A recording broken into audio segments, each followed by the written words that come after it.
Recollections May Vary, a royal recap. I'm Kinsey Schofield, joined by the man, the myth, the legend, Kevin O'Sullivan. You're familiar with our work together on Talk. We're a dream team, Kev. Oh, we sure are. Absolute dream. Totally. Yeah, I love working with you, Kinsey. You know that. Well, I actually added a few more stories. So fasten your seatbelts. We've got a lot to go over today. We are delving a little bit into the Andrew story because how can we not? UK Defense Minister Luke Pollard told the BBC that the government is considering introducing legislation to remove Andrew from the line of royal succession. Pollard insisted it would be the right thing to do, regardless of the outcome of the police investigation. Hard not to agree with him here. This might settle down a lot of angry royalists that are saying there needs to be more accountability.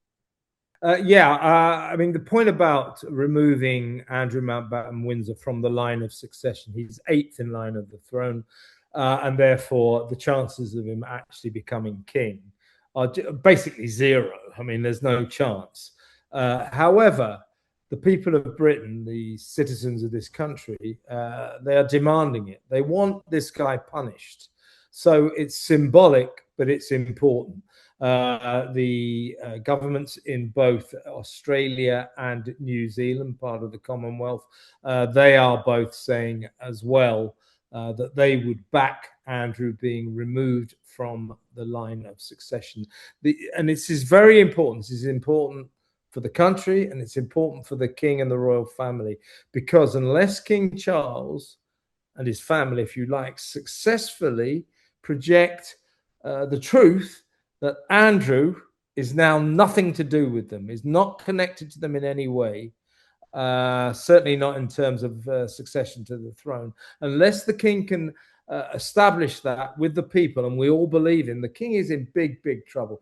Andrew, most of us are furious with Andrew, but there's no getting away from it. Andrew has dragged the royal family low, and the people of Britain are in a very rebellious mood. The What a royal great way family to are put not, that. well, the royal family are not popular right now, and it's not just Andrew. There are lots of other issues. There are questions to be asked. So we want to know, what did the king know? What did the king know about what his brother was up to? Well, let's talk Uh, about they what some government officials knew, Kev, because we learned I knew that. today Yeah. that there's fresh scrutiny over how he spent public money as the UK's trade envoy. Reports allege in The Sun that he used taxpayer funds to pay for massages, luxury hotels, and travel, with some civil servants uneasy about the charges, but overruled by senior staff. These revelations, they're adding to the ongoing controversy surrounding his conduct. But, if he's going to deny any wrongdoing, he has denied any wrongdoing, and we have to stress that throughout. But this does have it renews our frustration with it feeling like everybody turned a blind eye to this guy. Absolutely. And by the way, talking about the king, there's one thing we have to say about the king. The king always knew that appointing his brother, Andrew, to the role of trade envoy for the British government, the king, or Prince Charles as he was then, warned his mother, warned the government, said, this will end in tears. He said, this is a bad idea. My brother is not up to this job. So, in fairness to the then Prince Charles, now King Charles, he always foresaw trouble here. But you're right, it has emerged today that amongst his many other alleged sins, that Prince Andrew, on his trade envoy trips around the world, would regularly hire masseurs, female massage experts, to come into his luxury hotels and massage him. One masseurs, telling the story that when she turned up there, he walked into the room stark naked and expected to be properly sort of rubbed down, as it were. And then, this is the story though, and she's got the check. She was paid with a royal check, a check signed off from Coutts Bank, which is the royal family's very high upscale bank. And that money is royal money, and by extension, that is British taxpayers' money. So Andrew stands accused, and we've seen the check and everything, of using taxpayers' money to hire personal masseurs while he was on foreign trips as a trade envoy for this country. He is accused of far worse than that, but it just adds to this impression, this image of this guy just taking the country, taking taxpayers, taking the then Queen's subjects for a massive, great ride, all to line his own pockets, all to feather his own nest. So, oh, I guess I was confused because I was under the impression that he was trying to write it off as an expense under No. this government job. And then I was going to ask you if that was illegal. But you're Well, saying he did pay for it just from the royal. yeah, I mean, it is. It is essentially a government expense. It's Okay. a British taxpayer expense because he used the royal checkbook. So it was written, So this one masseuse who told her story received a royal check. Now, by extension, that's royal money. The royal purse is paid for by British taxpayers and the British government. So he used our money to get himself a personal massage. And that is Probably just, a lot more than one, too. Oh, yeah, oh, definitely, definitely. And that is the sort of rancid tip of the increasingly rancid iceberg about this guy. I mean, like it what? is. Why do you need so many massages? Why is your job so hard? I mean, you really, your job wasn't that hard, Randy Andy. I'm thinking about that. Yeah. Why was this job so hard? Well, you make up your own minds. The point is, it's entirely inappropriate. Yes. And given the story that this massage lady told, the way he behaved was entirely inappropriate. She arrived thinking, "Oh my God, I've got to give a member of the royal family, the Queen's second son, a massage." He walks into the room, ready for his massage, with nothing on. That's Yeah. just so inappropriate, so sordid, and just adds to this increasing image of a man with no moral backbone, no moral matrix to him whatsoever. A man, who knew no depths below which he would not sink. The people of this country are disgusted by this guy, and it's dragging the royal family down because we feel, and I'm talking as a British citizen here, we feel that the royal family kept this guy's secrets. And we're not just blaming the royal family, by the way. The then government, the Labour government, kept his secrets as well. Peter Mandelson, Mm. Lord Mandelson, who's been arrested on the same Tidy allegations. whitey, tidy whitey. Yeah, on the same allegations as Andrew, that he sold British secrets allegedly to Jeffrey Epstein. Mandelson is, when he was a government official, he is the man that recommended that Andrew got this job as trade envoy. The Labour government then sponsored him, endorsed him, allowed him to do this for a while. So did the Tory government when they came in about 2010, something like that. So successive governments, successive prime ministers, people like Mandelson, just allowed Andrew to behave in the way that he did. We know that the government knew all about it because we've got all the memos, we've seen all the emails. We also suspect that the royal family tried to keep this guy's secrets, and that's why the mood in this country right now, Kinsey, is very angry, and that anger is being directed towards the royal family and the king himself. It's a shame, but it's the way it is. It's interesting because I saw someone in my chat room yesterday say that they'd love to know what secrets or what trouble the royal family kept Prince Harry out of, solely based on what they're slowly seeing leak from Andrew. I mean, we've said it a million times. The reason we loved Harry, the reason we were invested in Harry was because the palace had some pretty incredible spin doctors that painted a picture of probably a stranger, probably somebody he never truly was. And that's who we fell in love with. And it wasn't until he exited the British royal family that we had a better understanding of how bitter and resentful and he was, and this chip on his shoulder. But based, Harry's the spare, Andrew is the spare. I mean, they both have gotten in a lot of trouble, and God knows how the palace tried to clean up after Harry too. Yeah, and we understand that Harry's furious that comparisons are being made between him and Andrew, his wicked Uncle Andrew. But those two are the pariahs of the royal family, and there are direct parallels. It is all to do with the spare syndrome. So we know that when they were growing up, Charles, Andrew, as they got a bit older, that Andrew lobbied like crazy the Queen and Prince Philip, his parents, to say, I should be the next king. I am far more suited to the role. Not that guy, Charles, my brother, who talks to flowers and goes around painting watercolors, and the Queen and Prince Philip much preferred Andrew, but of course they understood about primogeniture. And they said, well, sorry, Andrew, you are the spare. You cannot be the king. It has to be Charles because he's older than you. He is the firstborn. Same deal with Harry.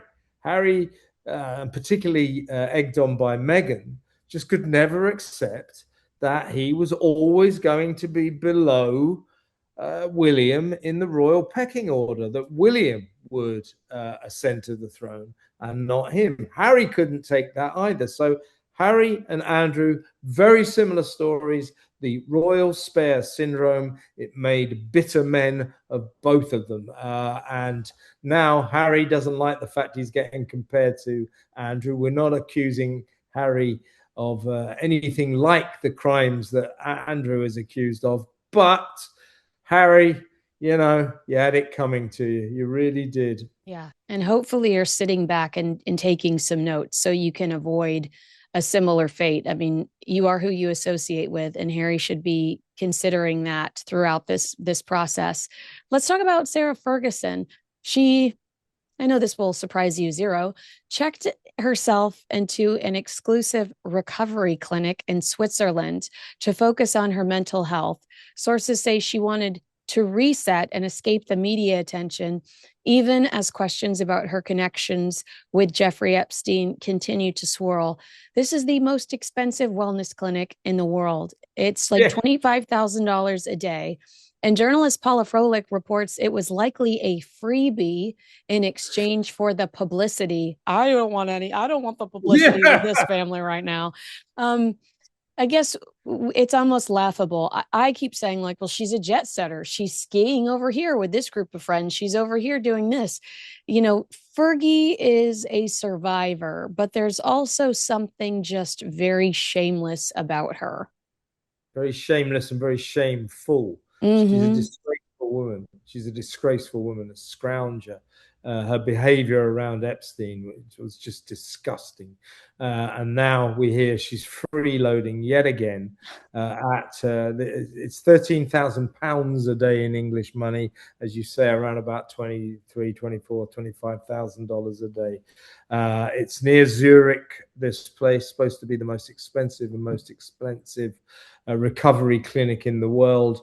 And apparently they're giving her accommodation for free for publicity. Well, I wouldn't have thought that the publicity that Sarah Ferguson is going to get for this joint is the sort of publicity that they might want, to say the least. But if it's true, and she's Jeffrey in there Epstein's friend is here. Jeffrey Epstein's friend is here. Yeah, exactly right. And so questions continue to abound around her behavior around Epstein. But I think the emerging story is Princess Beatrice, and Princess Eugenie as well, who many believe knew as much about Jeffrey Epstein as their parents. It certainly seems to be something that we need to ask these two about. And down the line, we hear William and Kate no longer believe their stories of innocence. They have got very cold, apparently, towards B and Eugenie. The king is soft-hearted, apparently still wants them within the fold, but I don't think it's going to last long. I think, they They can can't go. show up for the holidays and enter through the back and not be seen by a single soul. If the king is that soft-hearted and needs to see his nieces, then they can show up from the back entrance. They can hide in the back of the car going in. He can still include them without publicly including them.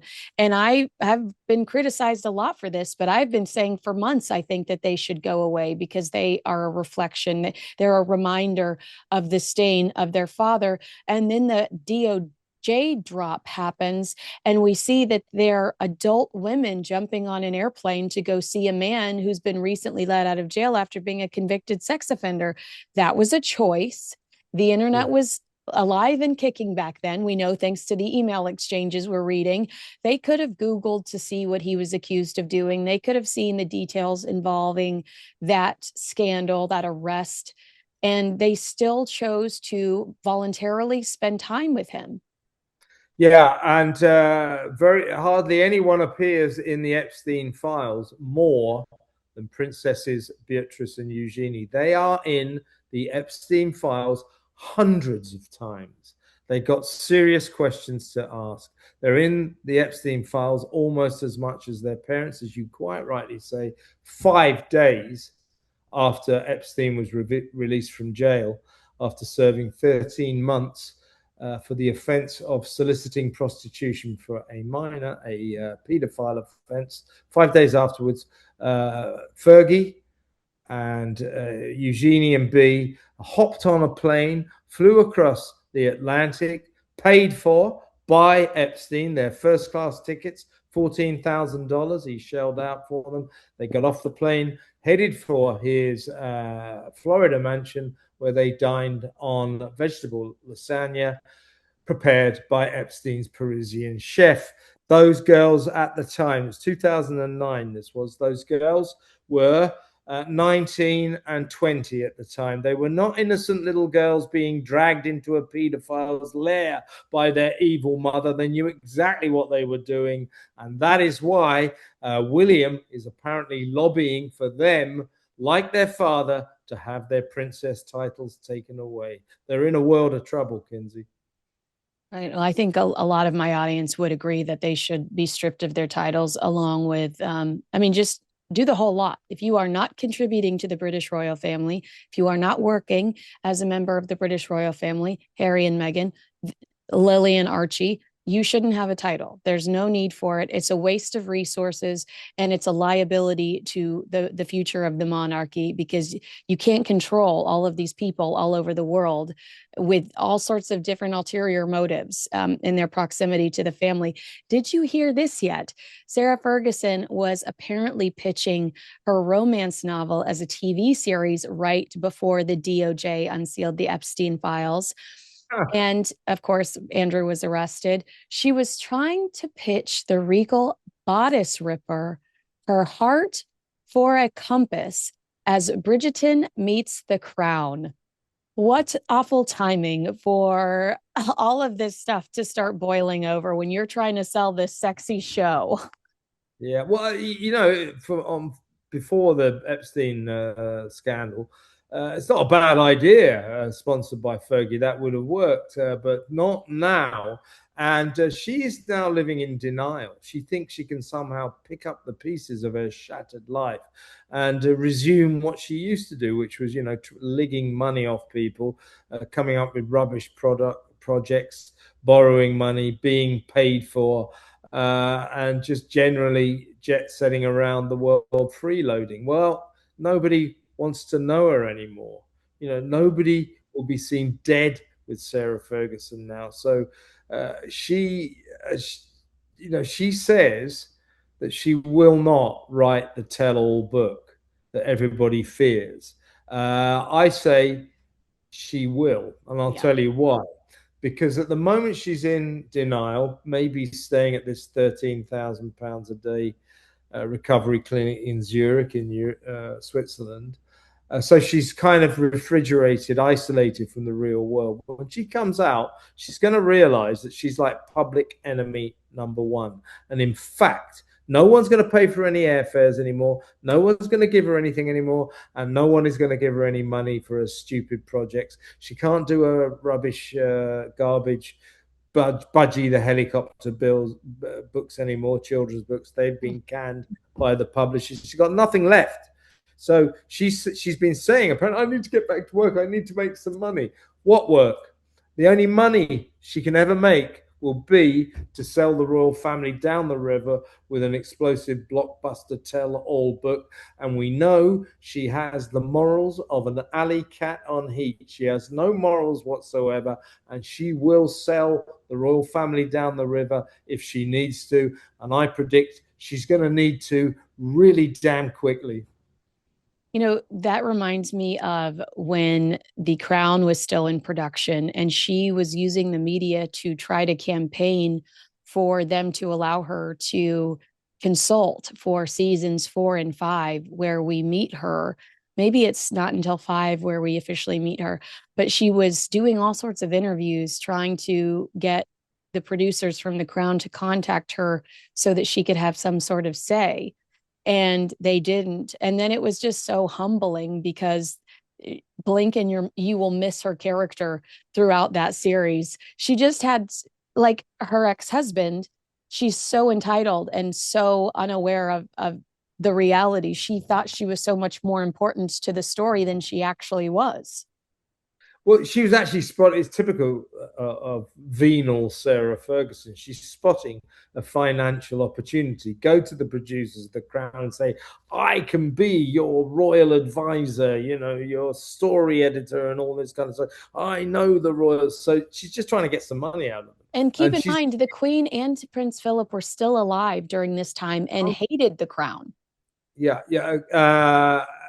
So there are no, she's like Andrew, there are no depths below she won't sink. And she's telling friends, I will never write that book. You know, what in her past, what in her history has given you any indication that this woman would, in any circumstances, ever do the decent thing? Choose the high road. She hasn't got a decent bone in her body. She is morally bereft. She will sell the royal family down the river in desperation because she's got no money left and she's going to need to raise some cash somehow. Stand by for, you know, Fergie, my story. It will happen. I guarantee it. Hey, ladies, if you've been feeling exhausted, anxious, foggy, or just not like yourself no matter what you try, and your doctor brushes it off as a normal part of aging, you're not crazy. You're being ignored. The medical system has been far too dismissive of women's hormonal health for far too long. Joy was created by a woman who lived this frustration firsthand during perimenopause and decided women deserved better. Every Joy Lab includes a consultation with a licensed clinician who specializes in women's hormones, a real expert who explains what's actually happening in your body. Many doctors also never mention that testosterone is a critical hormone for women, influencing energy, mood, metabolism, and confidence. Yet, it's rarely tested. Joy offers real treatment options, including hormone or peptide therapies and personalized supplements tailored to what your body actually needs. For a limited time, you can add a 60-day supply of their estrogen face cream for just $1 with clinician approval. Stop guessing and start getting answers. Go to joyandblokes.com/Kinsey and use code Kinsey for 50% off your labs and 20% off all supplements. That's joyandblokes.com/Kinsey, code Kinsey for 50% off your labs and 20% off all supplements. Joy and Blokes, healthcare that actually listens to women. Well, not a lot of news coming out of Harry's case against the Daily Mail, but we did get a brief update this week. At London's High Court, testimony, they say, got complicated when it came to Prince Harry's version of events. They called it his long-running claims about unlawful press intrusion during his relationship with Chelsea Davy. Now, this is so unique, Kev, and you can talk to me about this as a journalist with so much experience. Literally, these former editors are having to get on the stand and prove that they used good old-fashioned journalistic strategies to secure some of these scoops that they had. And a former senior editor at the Mail said that Davy's identity wasn't through hacking. That's not how they uncovered who she was. It wasn't through surveillance or any covert operation. Instead, he testified on the stand that the information came through straightforward reporting, specifically from staff at a polo ranch where the couple were staying at the time. Now, I think that you and I are looking at this going, well, duh. Hopefully, the judge is seeing this too. We don't know how this will unfold. We don't know what the judge will ultimately decide. And this is still a court proceeding that's happening in real time. But I feel confidently that we're going to see more examples like this. No, it was the staff at this resort. No, it was so and so's girlfriend who was mad because so and so broke up with her, so she was willing to talk.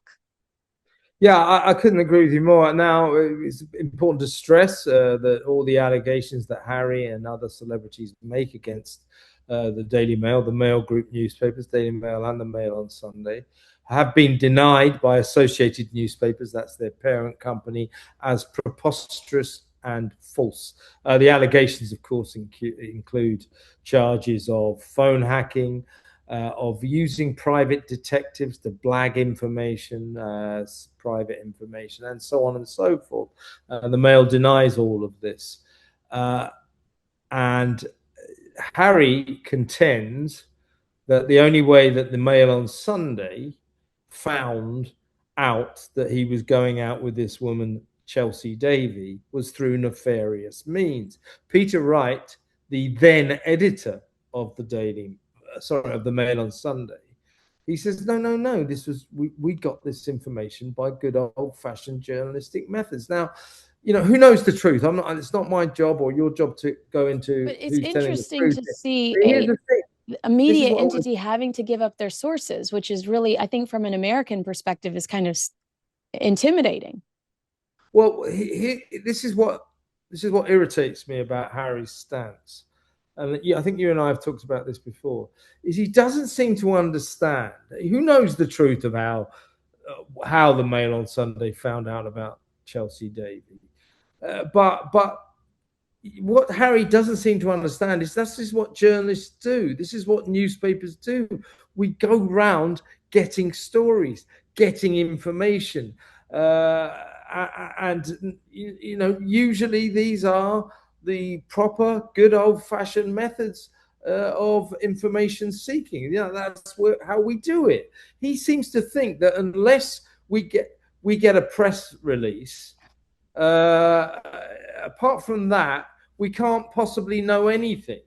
So we'd have to, according to Harry, hack his phone or kind of illegally get dig into secret confidential information, using illegal, unlawful methods. That's the way he sees it. If newspapers haven't got a press release, how would they possibly get any information at all? Well, Harry, this is the way newspapers have already operated.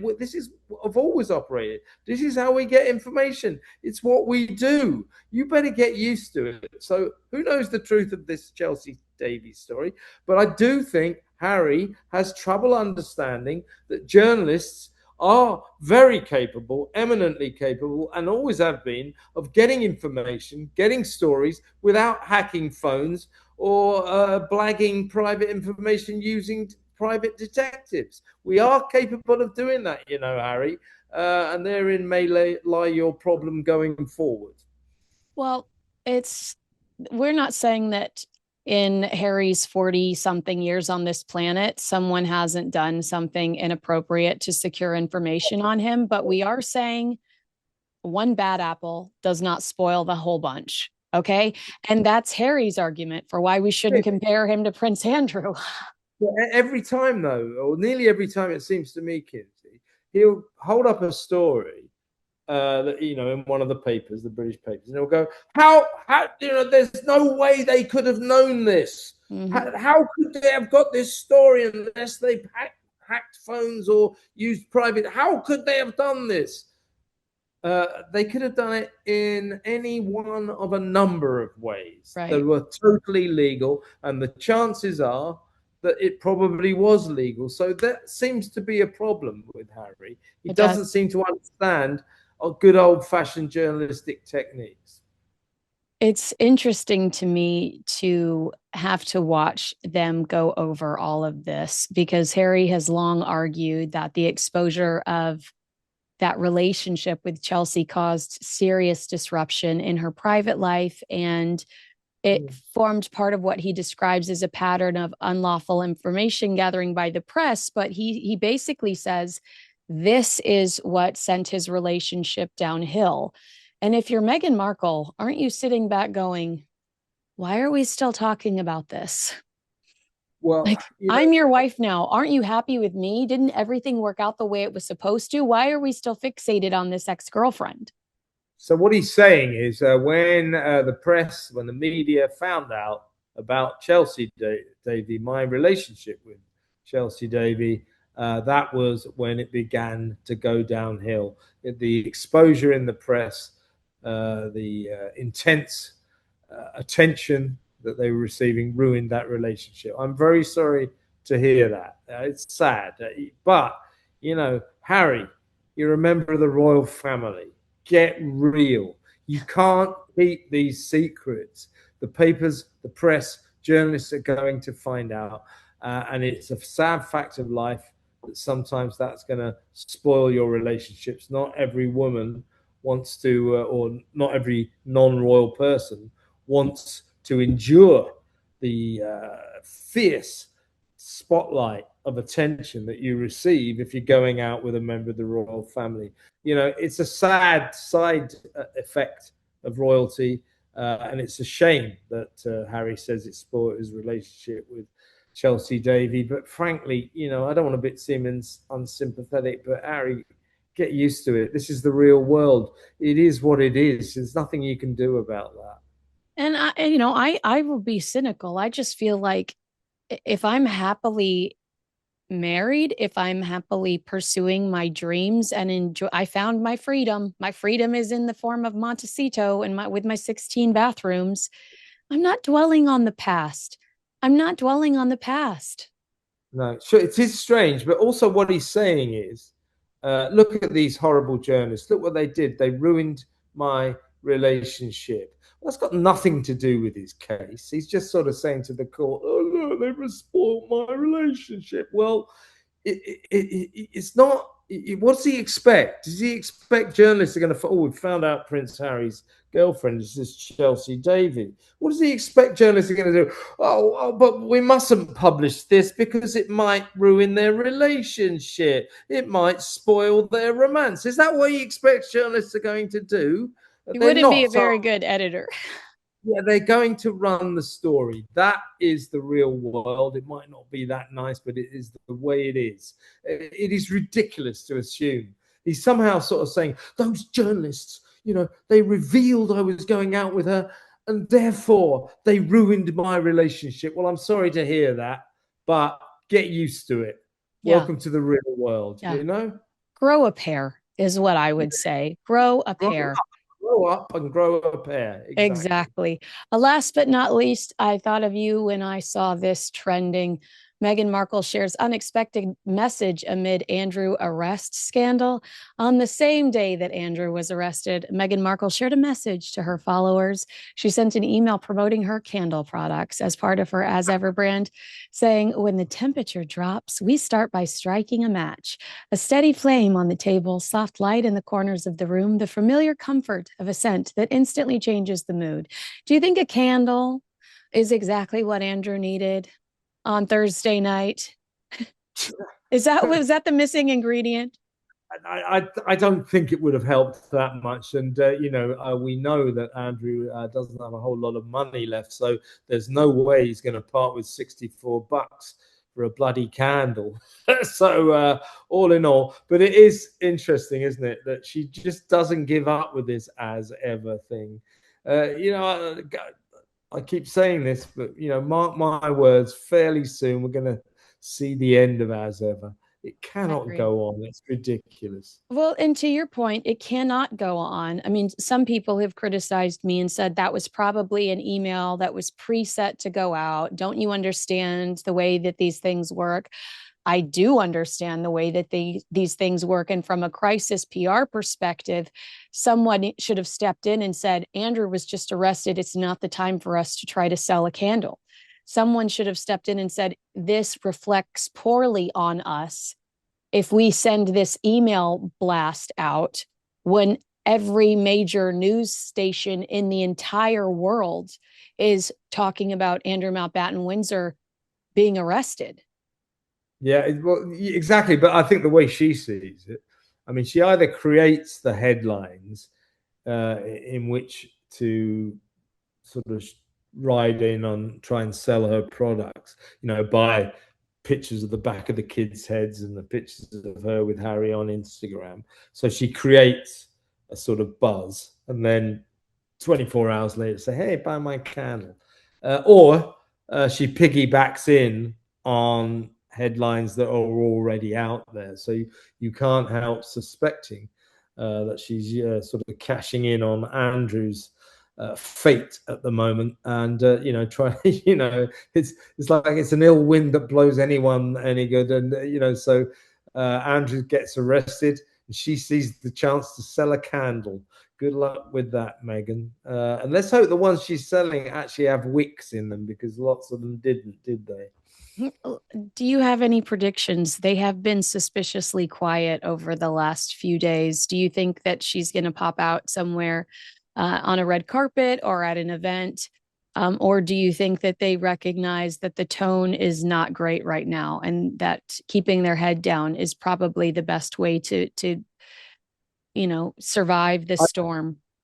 I would say I'd give it a week. I could well be proved wrong, but my guess is they'll lie low for a few more days, because the Andrew thing, I know, in fairness, nothing to do with Harry and Meghan, but the Andrew thing is just a bad look for all the royals. As I say, Andrew's dragging them all down. So I think maybe even Meghan and Harry will say this is not the time. But trust me, old Meghan, she'll be in the starting blocks, ready to go as soon as she thinks it's okay. And I would suggest that will be within a week. Believe that they're smart enough to know that they need to sit this one out, especially since everything they do is so fully commercial and has little to do with an actual job or charity. But I also think she just gets so green with envy when it comes to Catherine that sometimes she can't help herself. I agree with you there. So the Prince and Princess of Wales have been seen out quite a lot at the BAFTA Awards the other night. So yes, I mean, we know this from experience. When Catherine and William step out looking like $1 million, you can rest assured that Meghan and Harry will turn up somewhere pretty damn quickly. William and Kate completely trigger Meghan in the most obvious way, time and time again. So, yeah, the Prince and Princess of Wales have been out and about. Stand by, set the clock, tick tock, tick tock. Pretty soon, Meghan and Harry will be out looking like $50. The Temu version. All right. Well, agree with us, disagree with us. Let us know in the comments below. Make sure you like, subscribe, and share this video with a friend. And Kev, I will see you later this week on Talk. Thanks so much for spending some time with me. I feel like we conquered a lot in this episode. We sure did. Always a pleasure to talk to you. I love looking at the Hollywood sign behind you, and reminds me of my old stomping days there. Well, so, come back. Come see me. See you. I will do soon. We definitely will. Great to talk to you, Kinsey. Thank you so much. Thanks, everyone.